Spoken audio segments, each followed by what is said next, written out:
Hello, Forecaster here again, and we are back for episode 27 of the Railcraft server Let's Play. And I'm here by the tree farm, as you can see, and it has eaten my rubber farm.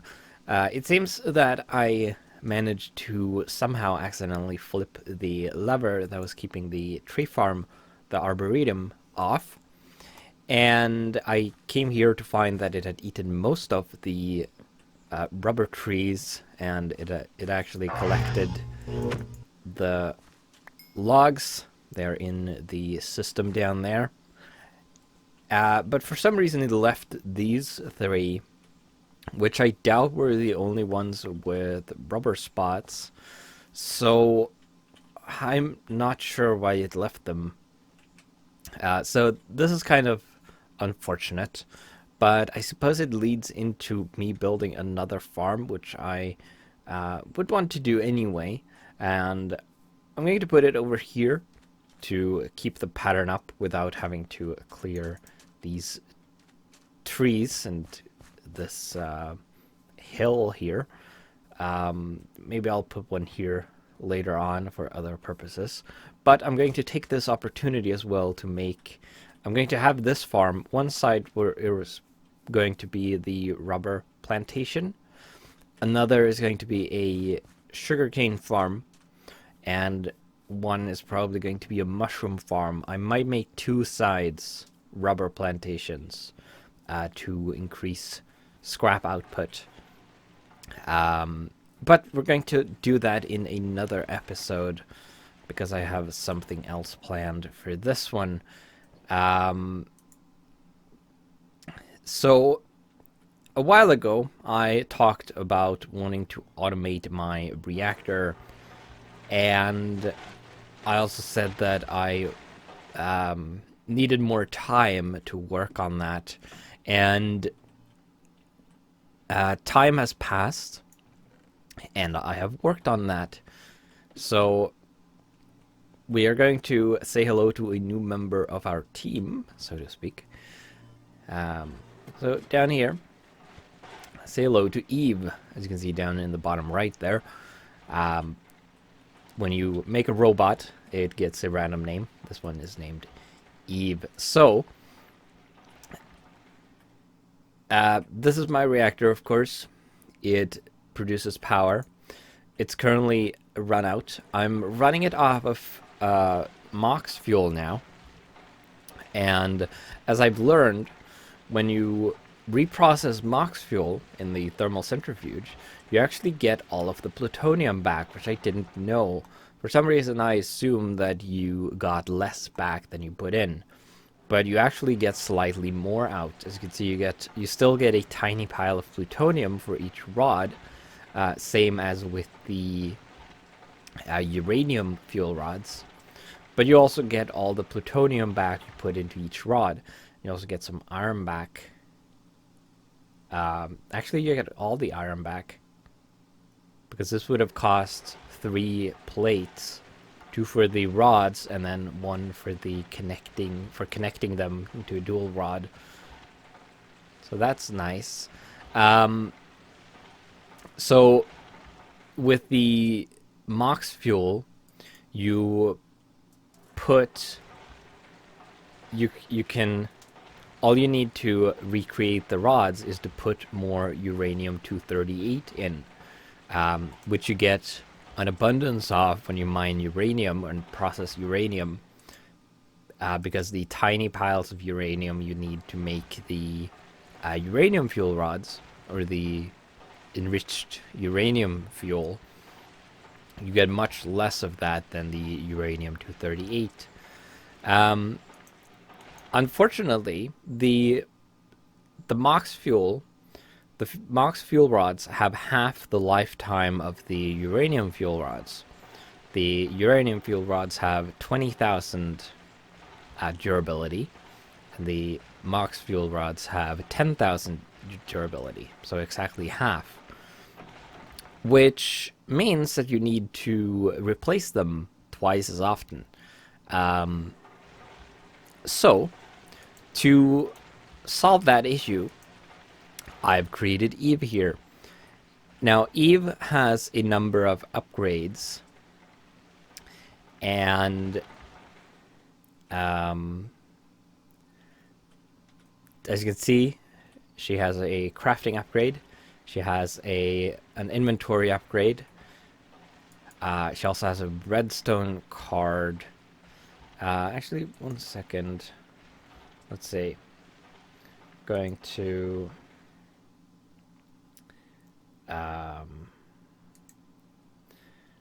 open up the screen cap I took of the assembler. So here we can see. Dang it.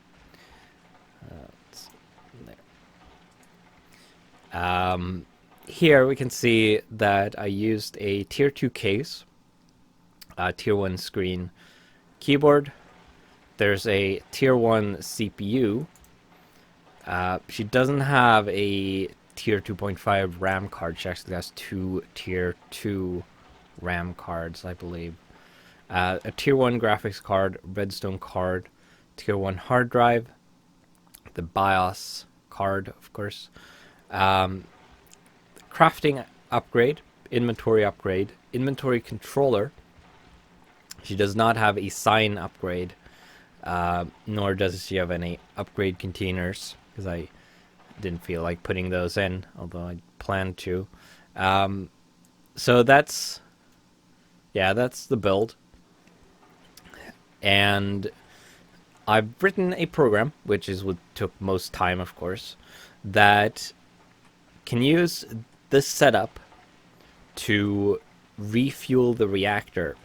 And we're going to set this up, the remainder, in this episode, is the plan. So here we have an OpenOS floppy disk. Floppy disk is the correct term. I'm going to put that in here.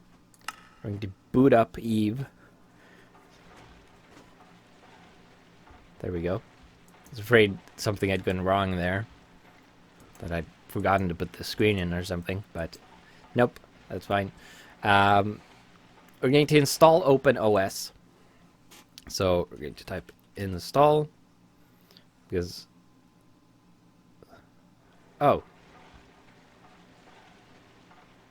wait, what?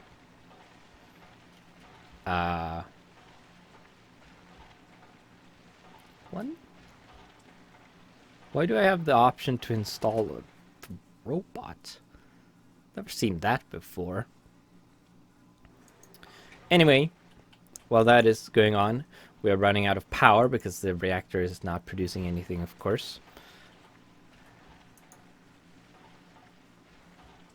As you can probably hear, the ore processing is running up there, processing some tin and copper ore, which is draining a bunch of power.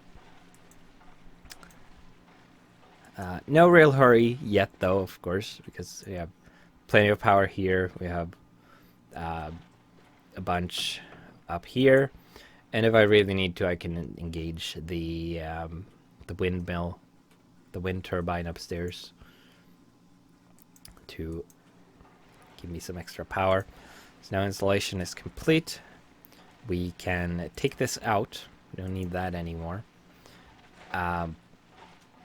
If I'd had a computer, I could have used the computer to install OpenOS on a hard drive and then put that into the robot when I built it. Instead of putting a disk drive in, which the disk drive wasn't in the schematic I showed you, by the way, but it has a disk drive. But I thought it might be useful to get things on and off the robot, so I put one in. So now we are in OpenOS on the robot, and the program I wrote runs only in OpenOS. It's made using parts of OpenOS, or libraries, or APIs, or whatever you want to call them. So we're going to create a new file. You call it control.lua. And I've copied the entire program into my clipboard, and I'm going to insert it here, because this is the easiest way to get a program in, because I don't have it on Pastebin, and there's no internet card in the robot, of course, which is why I don't have it on Pastebin. So that's the program. I saved that, and now I can run it. So before I do that, we're going to go over the rest of the setup. So the robot is programmed to take the fuel rods out of the depleted fuel rods out of the reactor. Then over here we have a sorting machine. The sorting machine will send the fuel rods to the east, and that is the opposite of the west. So it is this thermal centrifuge, which is not the one from upstairs, it's a new one. And the thermal centrifuge will of course process the fuel rods into the plutonium, the iron, and the tiny piles of plutonium. And then we have an ejector upgrade here, which will send them back into the sorting machine. Now, this is not completely set up, of course, because I don't have all the parts or all the items. I'm going to have to do that as this goes on. Now, down here, we have a solid canning machine, and this has a stack of empty fuel rods in it. The solid canning machine, like the fluid solid canning machine, can fill fuel rods, of course, using either enriched uranium or MOX fuel.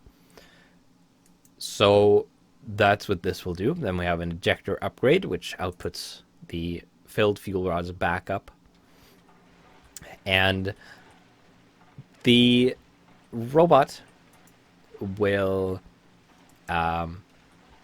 interact with the sorting machine throughout the program. Now, I discovered that the sorting machine does not allow anything to extract from it. So, yeah, basically that's it. So I tried having the robot find the items in the sorting machine to take them out, but it didn't let me do that, quite simply. So instead, I'm going to have the, or I need to set up the sorting machine so that it ejects the right items back into the robot. And as it turns out, that actually works out better because it solves some timing issues. But yeah, I need a bunch of iron plates for making the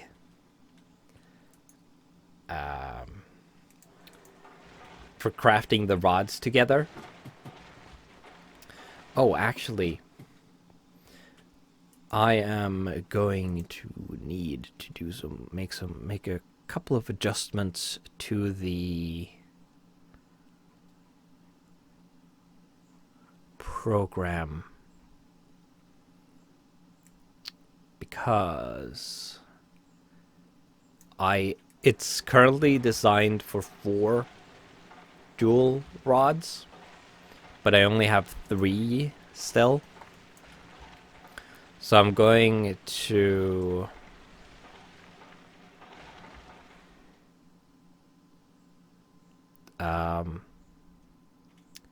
yeah. Going to have to remove some parts of the program. Let's see, 1, 2, 3, 4, 5, 6, 7, 8. I need to remove those. Fortunately, the program is quite modular, so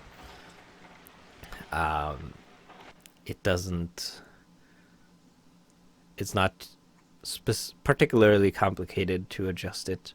So this should work. So I'm going to copy that, and I'm going to do remove, what did I call it? control. Right. Need to remove that. I'm going to edit again and then paste the new program in with some slight adjustments. I just removed 4 lines.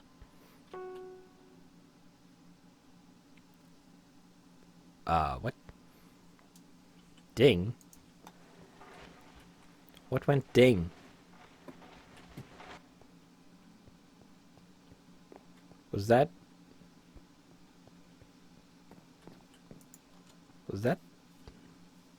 No, there's no note block in here anymore. I don't know what went ding, which is slightly disconcerting. I'm going to need more iron. Fortunately, I don't have a shortage of iron. Also going to need to put on the hazmat suit.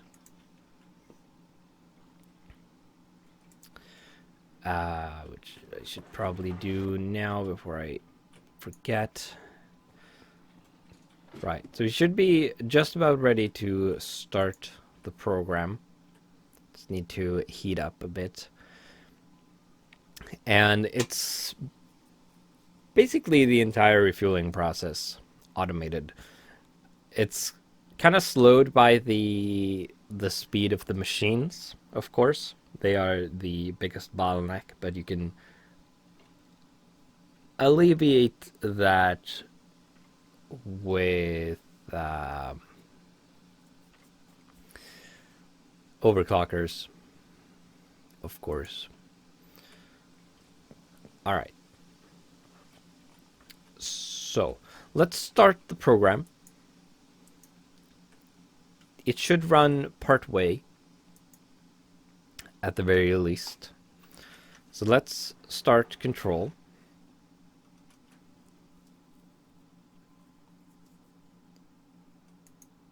So now it is scanning for the fuel rods, and you can see that it is extracting them.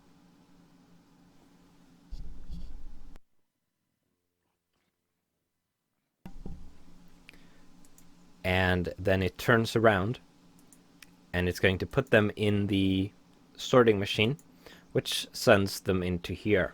Now the thermal centrifuge is going to need to heat up.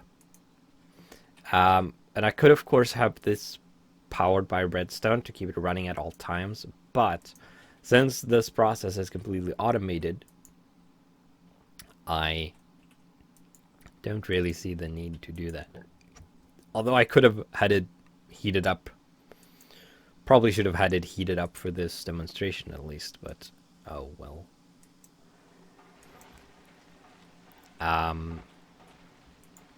We can tend to the iron plates up here. Okay, so we need a little bit more. Just a little bit more to get an entire stack. We don't need a specific amount, we just need 3 for this cycle, but might as well just make all of them. So there we go. That's those. Can have a look at the our processing is going. It's running through 10. There's a bunch built up. Oh, we are out of water. So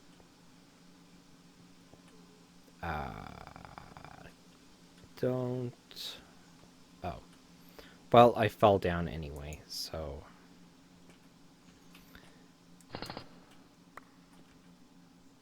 I was considering that I might not want to fall down here.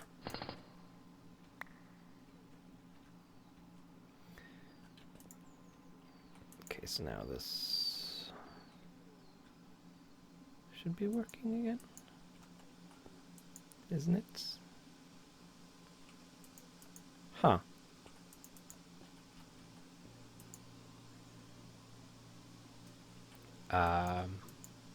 What?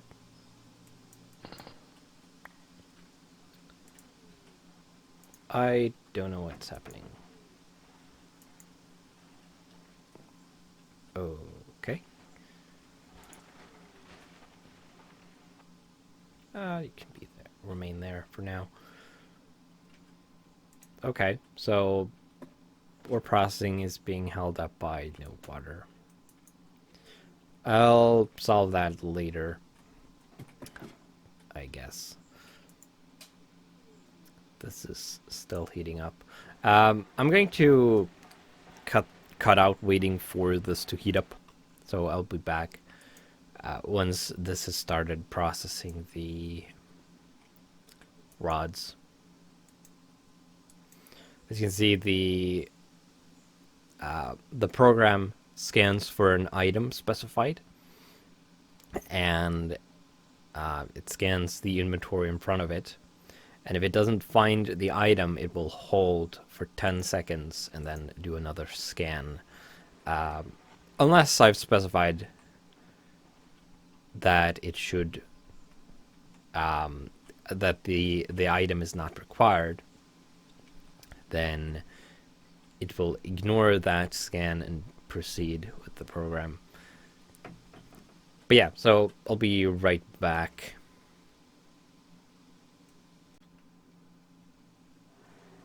Alright, so we're back, and the thermal centrifuge has heated up and started processing the depleted rods. And from these 3 dual fuel rods, we're going to get a certain amount of plutonium back. And what I said before about timing, so the robot is currently scanning its own inventory for plutonium. And it's not looking for a certain amount of plutonium, it's just looking for plutonium, any amount of plutonium. And I could make the program do that, but the way I solve this currently is I'm going to have the sorting machine handle the timing for that by only outputting the plutonium when it has the right amount. So currently the amount of it is 18. Now if I had 4 dual fuel rods, the amount would be 24? Yeah, 24. But right now, I'm going to have it output to the west into the robot 18 plutonium. And then when I put that in here, it's going to eject the entire stack into here. And now the robot found it.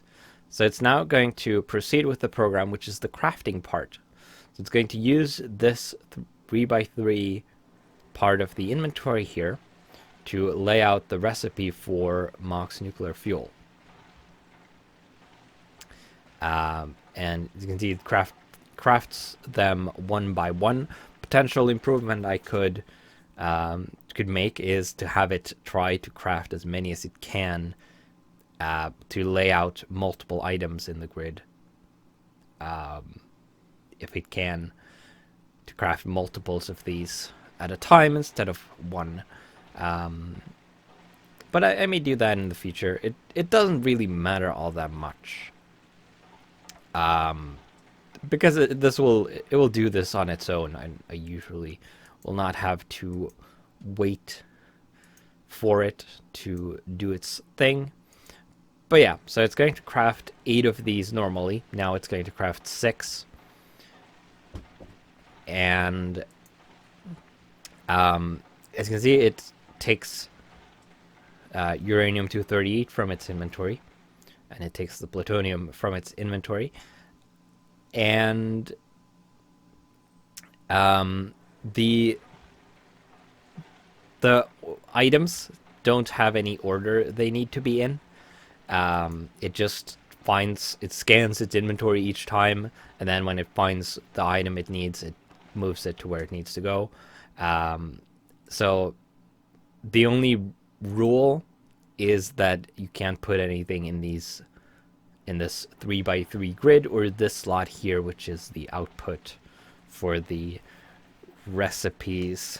Technically, these 3 slots are the outputs, potential outputs, because if the slots are filled, it's going to try the next one to the right. So if it's a 3x3 or a 1x3 recipe that takes up these slots, this will be the output. So now once it was complete, once it had completed the crafting, it output the Mox nuclear fuel into the sorting machine. We're going to need to send that down into the solid canning machine. So we're going to put any Mox nuclear fuel, any amount, gets put down. And then this is going to run. It's going to create the fuel rods, the single rods. It's going to output them up back into the sorting machine right here. And what we want now is that when it gets 6 of them, it's going to output them into the robot. And the robot is currently holding, waiting for single fuel rods to appear in its inventory. The next step is, of course, crafting them together with the iron plates to create the dual fuel rods. And it's going to make 3 of those. Then it is going to turn around and put them into the reactor. Now, as you can see, I've expanded the circuit a little bit that controls the reactor. And it should currently be off.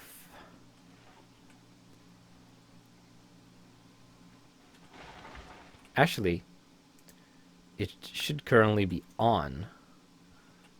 If I connect this up. So the robot has a redstone card, which allows it to output redstone signals to any side. And as you can see, this wire here is connected to the robot, and it's programmed to. That's not very many frames in that animation. I don't know what's going on with that. Okay, so there it was complete. Oh, we missed the crafting, but you can see it used 3 of the plates. It made the dual fuel rods. Put them back into the reactor. And then it's going to output a signal on the side when it is done, which will allow the reactor to turn on. And the reason for that is that because it puts the fuel rods in 1 by 1, if the reactor was on at the time, it would start using them. It would start burning this one first, then as the next one comes in, it would start on that one, and then as the 3rd and 4th come in, it would start on that one. So they would not run out at the same time, which, while not a big deal, would bug me a little bit. So I am having the robot control the reactor. Oh, that's nice. The reactor went silent. IC2 sounds are a little buggy right now. But yeah, so when the robot is now sitting here, and it's scanning the reactor inventory every 10 seconds. And I could probably have that be longer on this stage, because it's going to be quite a while before these run out again. But as soon as it finds the first depleted fuel rod in here, it's going to turn off the signal, which is going to shut down the reactor again. And then, of course, when it has completed the refueling process, it turns it back on, allowing the reactor to run when all the rods are in place. So yeah, that's that.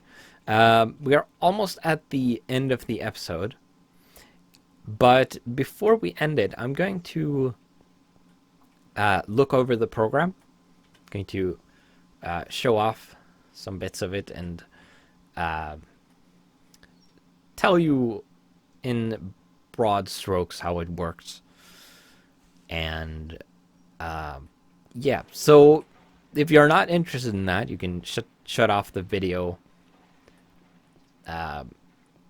soon, because there's not going to be anything else after. And in that case, I'll see you in the next video. For those who are interested in the program or Lua programming in general or open computers, you can stick around and we will have a look at the program. All right, so here we are in Notepad++, which is what I use to write the program, of course. And it's 227 lines of code, and it's all original code that I wrote. Up here we have the standard setup. We have some requiring, some making some aliases for certain components. We have the crafting upgrade, the inventory controller, the robot itself, and the redstone card being put into easier to access shortcuts, so to speak. I'm getting the height of the screen, which is used for output, and then I'm setting up some variables here. Actually, these are slots, supposed to be slot numbers, but they aren't actually used. I didn't end up going with that method. I went with the more dynamic one.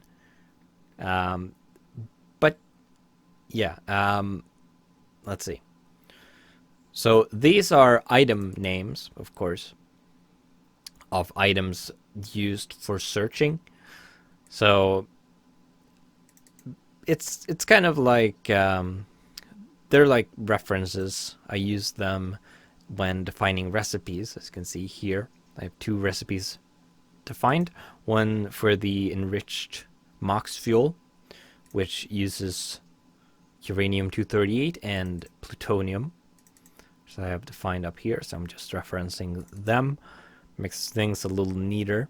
And then we have the recipe for the rods here, and you can see that the recipes are tables. And of course you have slot 1 from the upper left, slot 2 and slot 3. The recipes are dynamic. If it will fill the slots in this order. Then we have a table that defines the slots used for crafting, and this is to prevent used to, when moving items into the inventory, it knows not to put them in the slots. And then we have a generic blacklist. I'm blacklisting slot 4, which is one of the outputs for the recipes. Then we have a bunch of functions that are used in table. Basically just takes a table and a value and then searches the table for that value. So I can see, and I use this for these. So when trying to put something into a slot, it first goes through these tables. And if it finds that slot in one of these tables, it will ignore that and try the next one instead. Then we have find empty slot. Basically goes through the inventory, and it can be, this is a Boolean. So if it's true, it's going to check the robot's inventory. If it's false, it's going to check the inventory in front of the robot using the inventory controller instead. And basically it scans it until it finds an empty slot and then returns that number, the number of that slot. So I can find an empty slot to insert items into, or pull items into. And then starting, the start is so you can start at a higher number than slot 1.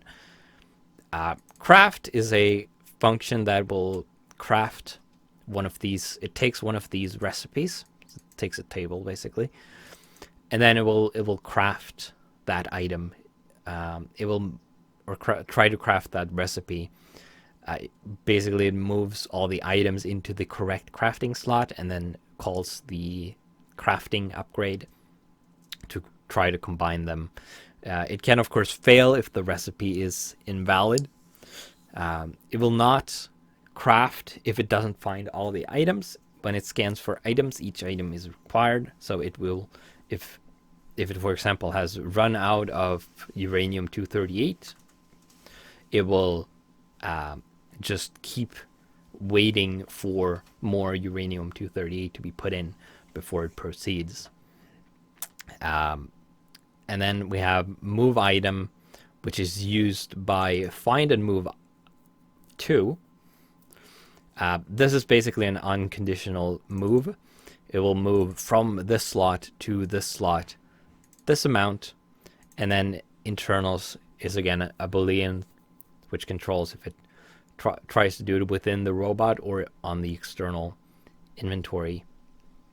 And this is what internal controls.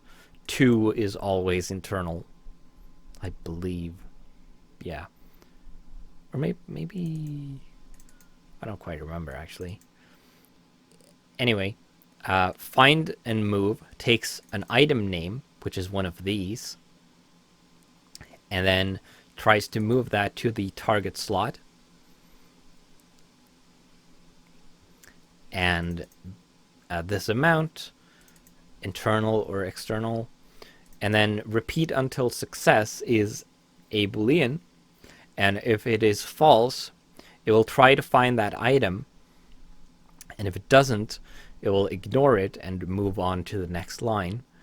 If this is true, it's going to start over the scan, or it's going to wait 10 seconds, and then it's going to search for the same item again, and it's going to keep doing that until it finds it. And this is also a boolean, and it basically ignores these. And the reason I had to do that is because when the sorting machine puts items into the robot, it puts them in the first free slot it finds, which is always slot 1, because that is the crafting grid. So I need, and it normally doesn't, when it runs this normally, it doesn't look in the crafting grid. It can't do that, of course, because when crafting, it would pull components from the crafting recipe, which is bad, of course. But I had to put this in to override that when looking for items I know come from the sorting machine, which would be in slot 1. So I'm going to have to, I have to, when expecting that, I move them out of the crafting area and then proceed to the rest of the program, which usually puts them back in the crafting area in the right place. And that's all the functions that are used. And the rest of the program, as you can see, we start the main loop here. And I'm not going to go through this step by step, but you can see that I'm referencing items here with the find and move. And so this is it scanning the reactor for depleted uranium or plutonium rods. And once it finds the first one, which is required, then it turns off the redstone output, sets the color of the robot light, the little strip that is animated in the middle of the robot. It sets it to orange, I think. Then it moves the other 4 rods, although they are not required, so this is still looking for 4. But if it doesn't find the 4th one, which is currently true, then we'll just continue. Then it turns around. It rotates 90 degrees twice, clockwise. Then we have it drops the depleted rods into the sorting machine. Then it's going to search its own inventory for plutonium, and it's going to take as much as it finds. And this is going to be in slot 1, of course, so it's allowed to look in the crafting area. Then and it's required, so it's going to wait until it finds some amount of plutonium.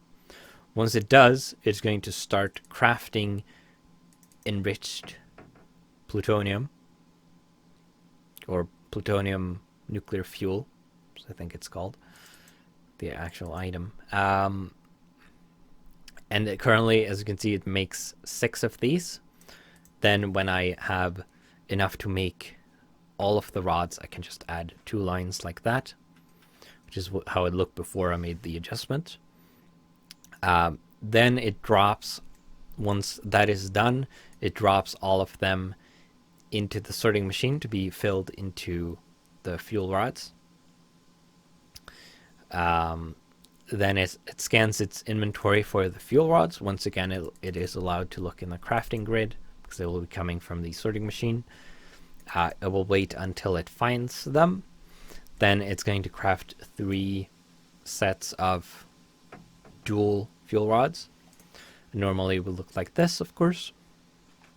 Then it turns around again, drops each fuel rod into the reactor. I'm not actually sure if it can drop all 4 at once. I don't think it can, because it tries to put them in one slot, and the slot will only accept one of them. And it's not like shift clicking. It can't shift click them in, so it will place them each in their own slot, which is a little unfortunate, but oh well. Then it prints to the screen, refueling operation complete, turns the redstone signal back on, sets it to full, and then it sets the light to green to indicate that it is done, I think. And then we have a bunch of error output, as well as a way to stop the program. But yeah, that's kind of how it works.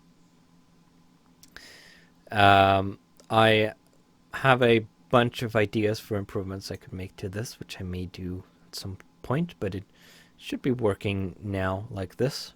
Fine. Maybe a little slow, although, like I said, the biggest bottleneck is going to be the thermal centrifuge. So, with that, I'm going to end the video here, and I will see you in the next one.